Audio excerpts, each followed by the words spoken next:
In this video, I will show you how to shoot in Roblox PS5. So let's jump straight into it. So here we are, as you can see on my PS5 dashboard. So what I'm going to do is go ahead and open up Roblox, and we're going to choose a game that's got a shooting feature. So let's take Frontlines for example. What I'm going to do is just jump into the experience.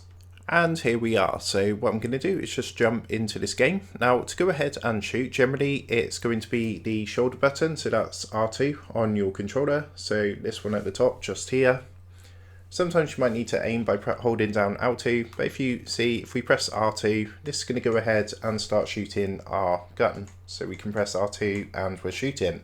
Now, some experiences this might be different on, but if you want, you can go ahead and find this out by pressing the options button on your controller. So this one here. Then you want to press X to open up the menu, and if you press R1 on your controller and come across to the help screen, this is going to get you all the button controls. So you can see it doesn't actually say shoot, it says use tool, but you can see R2 is use tool, which in this case means to shoot.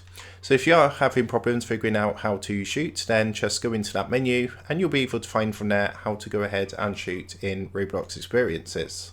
So that's how to shoot in Roblox PS5. I hope this tutorial did help you out today, and if this did help you out, I would really appreciate it if you was to consider dropping down below the video, leaving a like and also subscribing to the channel. With that being said, I just want to take a minute to thank you guys for watching this tutorial, and I will see you in the next video.